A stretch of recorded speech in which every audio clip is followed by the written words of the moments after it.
உலகத் தமிழ் மக்கள் உங்கள் அனைவருக்கும் எனது அன்பான வணக்கங்கள். என்ன சிம்ம ராசி சகோதர சகோதரிகளை, சனி பயிற்சி பலன் 2025ஆம் ஆண்டு அஷ்டம சனி காலம் துவக்கம். அது எப்படி இருக்கும் என்பதை ஒரு பிராக்டிக்கலான ஒரு காணொளியை நீங்கள் காண இருக்கிறீர்கள். என்னை பொறுத்தவரை சில அகப்பட்டவனுக்கு அட்டமத்தில் சனி என்பார்களே, அது என்ன பழமொழி? சிம்மத்தானுடன் செருக்கேல் அப்படின்னு ஒரு பழமொழிக்கு விளக்கம் கொடுத்திருந்தோம். அது உங்களை தயார்படுத்துவதற்காக. அடுத்தது, அதிரடியாக முடிவு எடுக்காதீர்கள் சிம்மம் அஷ்டம சனியில். இவ்வளவுதான் பரிகாரம். ஏன்னா, பூனை கண்ணை மூடினால் பூலோகமே இரண்டு விடுமா? அஷ்டம சனி என்றால் அதையெல்லாம் கடந்துதானே வந்திருக்கிறோம். சில இழப்பீடுகள், நஷ்டங்கள், அவசரமான எடுத்த முடிவினாலும் ஆராயாமல் தீர ஆராயாமல் செய்த ஒரு விளைவுகள்னால சில நஷ்டங்கள் அனுபவிச்சிருக்கோம். நாங்கள் முன்னோக்கி செல்லும் போது பின்னோக்கி நீங்கள் வரும்பொழுது உங்களுக்கு வழிகாட்டுவது எங்களுடைய மரபு. ஆக இந்த அஷ்டம சனி சிம்ம ராசிக்கு பொதுவாக என்னெல்லாம் செய்யும்? முடிஞ்சா 2 பார்ட் நான் உங்களுக்கு வீடியோ போட தயாரா இருக்கேன். இது பார்ட் 1ன்னு போட்டுக்கலாம். சிம்மம் பார்ட் 1. தசாபுத்திகள் நன்றாக நடந்து அஷ்டம சனி காலத்தில் ஒரு 2.5 ஆண்டுகளுக்கு ஒரு நல்ல புத்தி நடந்தாலுமே இது வேலை செய்யாது. இதை விட்டுட்டு நீங்க வெளியில போயிடலாம். இது 2வது பார்ட்ல சொல்றேன். முதல் பார்ட்டில் நாம அதிரடியாக முடிவு எடுக்காதீர்கள். ஏன்? சிங்கம் எப்பொழுதுமே இளம் கன்று பயமறியாது. என்னைக்கும் யாருக்கும் அஞ்சுவதில்லை. நேர்மைக்கு விலை போனவர்கள், அதாவது பொய்மைக்கு விலை போக மாட்டீங்க, நேர்மைக்கு விலை போனவர்கள். அந்த நேர்மை என்பது உங்களுடைய வாழ்க்கையில எப்பொழுதுமே பல்வேறு வெற்றி சம்பவங்களுக்கு காரணமாக அமைந்திருக்கும். அப்படிப்பட்ட நேர்மையாளர்களுக்கு இந்த சனி ட்விஸ்ட் வைக்கிறது, பல்ஸ் பார்க்கறது, உங்களை செக் பண்றது. இதான் வாழ்வியலில் நவ கிரகங்களின் பங்கு. சனியினை நாம அவாய்ட் பண்ண முடியாது. சனிதான் நமக்கு அவர் ஒரு ஹீலர். நோயும் அவரே, மருந்தும் அவரே. சனி என்பவர் எப்பொழுதுமே நம்முடைய அலட்சியத்துக்கு ஒரு ஆப்பு வைக்கக்கூடியவர் இப்படின்னு எடுத்துக்கலாம். ஏன் அலட்சியம்? சிம்மம் மாதிரி ஒரு அலட்சியமான ராசி பார்க்க முடியுமா? எதை பார்த்துக்கிறேன், எதா இருந்தாலும் நான் பண்ணிடுவேன், என்னால முடியும், நான் எதுக்கும் பயப்பட மாட்டேன். அந்த அலட்சியத்துக்கு அந்த அஷ்டம சனியில ஒரு அவேர்னஸ், விழிப்புணர்வு ஏற்படுத்துவதற்காக இந்த வரக்கூடிய 2.5 ஆண்டு காலம் நீங்கள் எந்த முடிவு எடுத்தாலும் அதிரடியாக முடிவு எடுக்காதீர்கள். இதான பரிகாரம். ஜோதிட சாஸ்திரத்திலே வாழ்வியலில் ஜோதிடத்தின் பங்கு அப்படின்னு ஒரு 50% எடுத்துக்கங்களேன். ஏன்னா எல்லாருமா ஜோசியம் பார்க்குறாங்க. மீதி 50 பேர் மனோதிடம், தைரியம், திட்டமிடுதல், சிறப்பாக செயல்படுதல், யாருடைய அறிவுரையும் இல்லாமல் இயங்குதல்.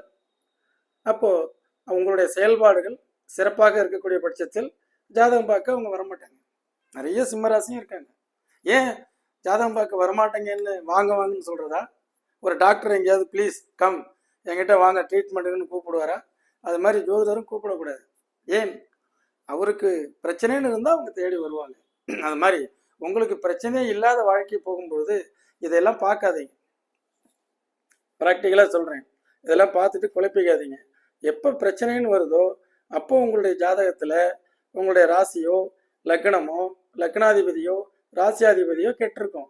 அப்படி கெட்டிருந்து கெட்ட கால திசா காலங்கள் திசாபுத்திகளும் நடக்குமேயானால் அப்போ அந்த அஷ்டம சனி உள்ளார வரும்பொழுது உங்களுடைய அலட்சியத்தினாலையும் விழிப்புணர்வு இல்லாதனாலையும் ஒரு விஷயத்தை கூர்ந்து கவனிக்காதனாலையும் வரக்கூடிய நஷ்டங்கள், இதுதான் அஷ்டம சனி. ஒரு விபத்து ஏற்படுது, அது எப்படி? கவனக்குறைவு தானே. முன்பும் பின்பும் கவனமாக இருக்கக்கூடிய சிம்ம ராசிக்காரர்கள் இந்த நேர காலங்கள் கெட்டவர்களுக்கு அலட்சியத்தினால் வரக்கூடிய துன்பங்கள் என்று ஒன்று உண்டு. அதுதான் பணத்தை காணாமல் அடிப்பது, செல்போனை மிஸ் பண்ணுறது, அதே மாதிரி வாகனத்தினால் ஏற்படக்கூடிய பிரச்சனைகள், அதுபோக அவசரப்பட்டு ஒருவரை நம்பி பணத்தை கொடுத்து ஏமாந்து போகிறது, ஷேர் மார்க்கெட் அதெல்லாம் ஜாதகத்தை பார்க்காமல் அலட்சியமாக ஆரம்பித்து நஷ்டமாகிறது இதெல்லாம் இருக்கு. இந்த 10 நிமிஷம் வீடியோவில் எவ்வளோ சொல்ல முடியும்? உங்களுக்கு அருகாமையில் இருக்கக்கூடிய உங்களுடைய ஃபேவரபிளான அஸ்ட்ராலஜரை அணுகி எனக்கு அஷ்டம சனியும் எனக்கு நடக்கும் தசாபுத்தியும் என்னுடைய ஜாதகத்தினுடைய கிரக நிலைகளும் இது 3 காம்பினேஷனில் நான் எவ்வாறு இருக்க வேண்டும், இவ்வளோதாங்க சப்ஜெக்ட். தெளிவாக வேற பரிகாரம் அஷ்டம சனிக்கு அதெல்லாம் ஒன்றும் கிடையாது. திருநள்ளாறு போங்க, அங்கே போய் குளிச்சுட்டு வாங்க, சனீஸ்வரனுக்கு சொல்லி நம்பப்படுகிறது, அதுக்கு போகிறாங்க. அதனால் போகாதீங்கன்னு நான் சொல்ல மாட்டேன். கண்டிப்பாக போனால் இந்த பிரச்சனை தீரும் என்று நான் சொல்ல மாட்டேன். எனக்கு பரிகாரம்லாம் இந்த ஒயிட் போர்டு தான். இந்த ஒயிட் போர்டில் எதை செய்யணும் எதை செய்யக்கூடாது, சரிங்களா? அதிரடியாக முடிவெடுக்காதீர்கள், அதுதான் பரிகாரம், முதல் பரிகாரம். இதற்கு முன்பெல்லாம் நான் அப்படியே சும்மா வண்டி எடுத்தேன்னா பறப்பேன் சார் ரோட்டில். இப்போ கவனமாக பார்த்து போகணும். ஒன்றும் இல்லை, அஷ்டம சனிக்கு சின்ன உதாரணம். உண்மையில் நிறைய நேரங்களில் போயிருப்பீங்க. அப்போல்லாம் போலீஸ்காரர் உங்களை பிடிச்சிருக்க முடியாது, அல்லது அவருடைய கவனம் உங்கள் மேலே இருக்காது. யாருக்கு அஷ்டம சனி நடக்கிறதோ அவரை மட்டும் தேடி பிடித்து ஃபைன் கட்ட சொல்லுவார். இதுதான் அஷ்டம சனி. ஆக எப்படியாவது இந்த 2.5 வருஷத்தில் நாம் ஒரு ஃபைன் கட்டணும், ஒரு கம்ப்ளைண்ட் கொடுப்போம், அல்லது நம்ம மேலே கம்ப்ளைண்ட் வரும். அதே மாதிரி தேவையில்லாமல் நஷ்டங்கள், பொருள்களை இழத்தல், காணாமல் அடிப்பது, இது போன்ற சம்பவங்கள் நமக்கு ஏதாவது ஒன்று வர்றது தான் அஷ்டம சனி. ஆக நல்ல தசாபுத்தி நடப்பவர்கள் இதை கடந்து செல்லுங்கள். பார்ட் 2 அதை பற்றி பேசுவோம். இப்போ அதிரடியாக முடிவு எடுக்காதீர்கள். பள்ளிக்கூடத்தில் படிச்சுட்டு இருக்கக்கூடிய மாணவர்கள்லேருந்து ஆரம்பிப்போம். நீங்கள் என்ன படிக்கலாம் செலக்ட் பண்ணுறதுல அஷ்டம சனியில் தப்பு பண்ணிடுவீங்க. உங்கள் பேரண்ட்ஸ்கிட்ட சொல்லி 10ஆம் வகுப்போ 11ஆவது வகுப்போ நீங்கள் பாஸ் பண்ணவங்க என்ன படிக்கலாம் அப்படிங்கிறத இந்த மாதிரி நேரங்களில் ஒருத்தருடைய ஆலோசனை கேட்கறது நல்லது. அதுக்கு தான் நாங்கள் இருக்கோம். நான் உங்களுக்கு என்ன செய்கிறேன், நீங்கள் பணமே தர வேண்டாம், இலவசமாகவே 10th-க்கும் +1-க்கும் ஃப்ரீ சர்வீஸ். ஏன், நீங்கள் இப்போ வருமானம் ஈட்டல, காலேஜ் போனவங்களுக்கு வேணால் ஃபீஸ் வாங்கலாம். நீங்கள் என்னமோ என்ன படிக்கலான் இருக்கீங்க. அப்படி இருக்கக்கூடிய மாணவ மாணவிகள் உங்களுடைய date of birth, time, place of பர்த்தில் என்னுடைய வாட்ஸ்அப் நம்பரில் அனுப்பி என்ன படிக்கலாம் அப்படின்னு கேட்டிங்கன்னா உங்களுக்கு உண்டான என்னுடைய அனுபவ ரீதியாக உள்ள கல்வி எந்ததெல்லாம் செலக்ட் பண்ணலாமோ அதெல்லாம் நான் உங்களுக்கு வாய்ஸ் ரெக்கார்டில் போட்டு வர்றேன். சரியா? அதை பாருங்கள். நீங்களா அதிரடியாக முடிவு எடுக்காதீர்கள். 1. அடுத்தது, இந்த பள்ளி படிப்பை முடித்து நீங்கள் கல்லூரி செல்லும் பொழுது அந்த குரூப்பை என்ன மாதிரியான பிஇயா, ஆர்ட்ஸா, சயின்ஸா, இன்ஜினியரிங்கா, மெடிக்கலா, இப்படியெல்லாம் நிறைய அந்த நேரங்களில் அதில் அதிரடியாக அவசரப்பட்டு முடிவுகளை எடுத்து விட வேண்டாம். நேர காலங்கள் நன்றாக இருந்தால் உங்கள் இலக்குகளை நோக்கி பயணியுங்கள். அந்த இலக்கை கண்டிப்பாக அடைவீர்கள். கல்லூரியை முடித்துவிட்டு வேலைக்காக காத்திருக்கக்கூடியவர்கள் வரக்கூடிய 2.5 ஆண்டுகளை நீங்கள் நமக்கு தீவிரமாக, துல்லியமாக, நமக்கு சரியாக 2.5 வருஷமும் அந்த வேலையிலே இருப்போம் அப்படிங்கிற நம்பிக்கையில் போக வேண்டாம். நம்ம முன்பே ரெடியாகிப்போம். வருமுன் காப்போங்கிறது அது. முன்னாடியே என்ன செய்வோம், படிச்சிருக்கேன், அட்டன் பண்ணேன், கேம்பஸில் செலெக்ஷன் ஆகிருக்கேன், இந்த இடத்துல வேலை கொடுக்குறேன்னு சொல்கிறான், சரி போய் செய்வோம். அல்லது கேம்பஸில் செலெக்ஷன் ஆகலை, வெளியில் நாம் தேடுவோம். தேடி கிடைச்ச வேலை நம்ம படித்த படிப்பை விட கொஞ்சம் குறைவான சம்பளத்துக்கு கிடைச்சிருக்கும் பொழுது அஷ்டம சனியில் இதெல்லாம் பார்க்காமல் அனுபவத்தை நோக்கி போயிருங்க. அதிரடியாக எனக்கு நான் அந்த வேலைக்கு வரமாட்டேன் அப்படின்னு அதிரடியாக முடிவு எடுக்காதீர்கள். சரிங்களா? அதே மாதிரி நீங்கள் பிஸ்னஸ், தொழிலதிபர்கள், தொழிலில் இருக்கக்கூடியவர்கள், வேலை பார்க்கக்கூடியவர்கள் எல்லாம் வரக்கூடிய 2.5 ஆண்டுகள் செய்யாத ஒரு தவறு. நீங்கள் எப்போதுமே ஒரு 50% பொதுவாக எடுத்துக்கொள்ளுங்கள். ஜோதிடத்துக்கு பக்கம் நாங்கள் வரலைங்க அப்படின்ற மனிதர்கள் எல்லா ராசியிலும் இருப்பாங்க. மீதி ஒரு 50%ல் ஒரு 30லேருந்து 35% அவர்கள திசாபுத்திகள் நன்றாக நடந்ததுன்னா அவங்களுக்கு எந்த பிரச்சனையும் கிடையாது. இதெல்லாம் நடக்காதவங்க, திசாபுத்திகள் காலம் நேரம் கெட்டு போனவர்கள், அதே மாதிரி தன்னுடைய ஜாதகத்தில் கிரகங்கள் கெட்டு போனவர்கள், அதான் நாம் பார்த்தது. அவர்களுக்கெல்லாம் இந்த அஷ்டம சனியில் ஒர்க் பண்ணுற இடத்துல நம்ம செய்யாத குற்றங்களுக்கு அப்பாவித்தனமான முறையில் நாம் அதுக்கு உண்டான தண்டனை அனுபவிக்க வேண்டியிருங்கிறதுனால நம்ம வேலையில் கவனம் தேவை. யார் மீதும் குற்றம் சொல்வதிலும் யாரையும் குறைத்து மதிப்பிடுவதிலும் அதில் நீங்கள் அதிரடியாக முடிவு எடுக்காதீர்கள். அதே மாதிரி தொழிலதிபர்கள், பிஸ்னஸ் மேன் அவங்கெல்லாம் ஆல்ரெடி இருக்கக்கூடிய தொழில் நிர்வாகம் சிறப்பாக சென்று கொண்டிருக்கிறது என்றால் வரக்கூடிய 2.5 ஆண்டுகளுக்கு அதை அப்படியே கண்டினியூ பண்ணுங்க. இப்பொழுது செய்யும் தொழில் சிறப்பில்லை என்ற ஏக்கமுடையவர்கள் தொழிலை மாற்றுவதற்கு முன்பு ஜாதகத்தில் ஆய்வு செய்து என்ன தசாபுத்தியில் நடக்கிறது, என்ன தொழில் செய்யலாம். இப்போ கூட 23/11/2024 ஒரு லைவ் ப்ரோக்ராம் ஒன்று போட்டேன். கிட்டத்தட்ட ஒரு 1 மணி நேரம் 50 நிமிஷம் பேசியிருக்கோம்.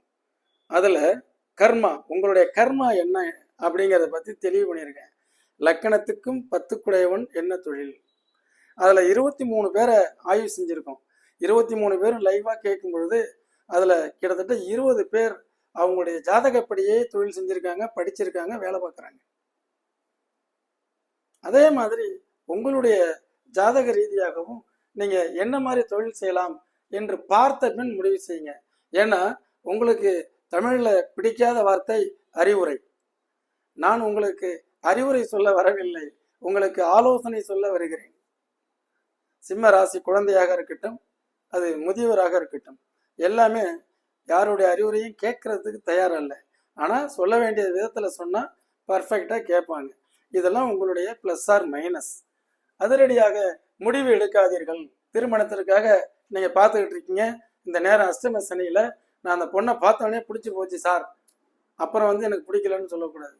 இந்த பையனை பார்த்தவொடனே பிடிச்சது, கொஞ்சமாவது என்னுடைய வீடியோக்களில் போய் ஆலயம் மேட்ரிமோனி டிவியில் சிம்ம ராசி வரன் எப்படி அமையும், நீ என்ன லக்கணமோ அதுக்கு வரன் எப்படி அமைப்பது, எந்த ராசிக்கு எந்த ராசியை கல்யாணம் பண்ணலாம். ஏன்னா புதிதாக வந்த 3500 4000 சப்ஸ்கிரைபர்களுக்கு இதெல்லாம் தெரியாது. ஏன்னா யூடியூப் மார்க்கெட் சைஸ் சின்னதாக இருக்கும்பொழுது நான் எல்லாருக்கும் தெரிஞ்சேன். ஒரு 10 பேரில் ஒரு ஆளாக இருந்தேன். இன்னைக்கு அது 10,000 பேராக வரும்பொழுது அவரவர் புதுசாக ட்ரெண்டிங் பண்ண நான் எங்கே இருக்குன்னு எனக்கு தெரியாது. நீங்கள் கூப்பிட்டா தான் தெரியும், ஓஹோ என்னை பார்த்துருக்காருன்னு. அதனால சிம்ம ராசி சகோதர சகோதரிகளே, எப்படி வரன் அமைப்பது எல்லாமே போட்டிருக்கேன், அதெல்லாம் போய் பாருங்க. அதற்கு அடுத்தது அதிரடியாக முடிவு எடுக்காதீர்கள் அஷ்டம சனி காலத்திலே என்றால், நீங்கள் ஒரு பொருளை வாங்குவதாக இருந்தாலும் விற்பதாக இருந்தாலும் அவசரப்படாதீங்க, ரிலாக்ஸ், கொஞ்சம் கவனம் தேவை. ஏன்னா நீங்கள் எப்போதுமே பர்ஃபெக்டாக செய்யக்கூடிய ஆள். நேரம் கெடும்பொழுது அந்த பர்ஃபெக்டுக்கு தான் வரும் சோதனை. அதனால் எதையும் நல்லா தசாபுத்திகளை ஆய்வு செய்து முடிவுக்கு வாருங்கள். அதே மாதிரி குழந்தையை பெற்று குழந்தை பாக்கியம் இல்லை, இப்போ நான் IVFக்காக போகிறேன், ட்ரீட்மெண்ட்டுக்கு போகிறேன், அப்போது ஜாதகத்தில் தசாபுத்தியை பார்த்துட்டு போங்க. இதெல்லாம் தேவையில்லாமல் நஷ்டமாகும், சக்ஸஸ் ஆகலைன்னா பிரச்சனை. அதே மாதிரி ஷேர் மார்க்கெட்டில் எனக்கு நல்ல அனுபவம் இருக்கிறது. இந்த வரக்கூடிய 2.5 ஆண்டு காலம் அஷ்டம சனி காலத்திலே இன்வெஸ்ட்மெண்ட் அதிகமாக ரைஸ் பண்ணலாமா, குறைக்கலாமா, அல்லது பண்ணாமலே விட்டுடலாமா, அல்லது ஏன் ஜாதகப்படி அதுக்கு தொடர்பு இருக்கா தெரிஞ்சுக்கிட்டு பண்ணுங்க. அதே மாதிரி எந்த ஒரு செயல்களை நீங்கள் செய்கிறதுக்கு முன்பும் கொஞ்சம் நேர காலங்களை எடுத்து பார்த்து உடனடியாக முடிவு எடுக்காமல் ஒரு 48 மணி நேரமாவது டயத்தை வாங்கிட்டு அதை பற்றி யோசித்து இது சரிதானா, ஏற்புடையதா, இது நியாயமானதா என்பதை ஆய்வு செய்து, இதெல்லாம் தாங்க பரிகாரம். பரிகாரங்கிறது இதுதான்.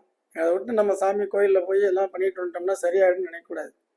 முதல்ல தன்னுடைய புத்தி, தன் அறிவு, தன் சிந்தனை, தன்னுடைய செயல், தன்னுடைய முயற்சி, தன்னுடைய திறமை, இதெல்லாம் நீங்கள் பாலிஷ் பண்ணணும். அதுதான் மிகச்சிறந்தது. அதனால் அஷ்டம சனியில் அலட்சியம் தேவையில்லை, அவசரம் தேவையில்லை. வேகத்தை குறைத்து விவேகத்தை ஏற்படுத்தி பழைய மாதிரிலாம் இருக்கக்கூடிய சிம்மம் வரக்கூடிய 2.5 வருஷத்தில் நீங்கள் சந்திக்கக்கூடிய ஒவ்வொரு சம்பவங்களே சொல்லும். இந்த அஷ்டம சனி நேர காலங்கள் கெட்டு இருந்து ஜாதகத்தில் நேர காலங்கள் கெட்டுறதுங்கிறது தசாபுத்தி கெட்டு, கோட்சாரமும் கெட்டு. அப்போ நான் பழையபடி தான் நான் இருப்பேன், பழையபடி நான் போவேன் அப்படின்னு போகும்போது தான் இப்போ உங்களை கட்டம் கட்டுறது. புரியுதா?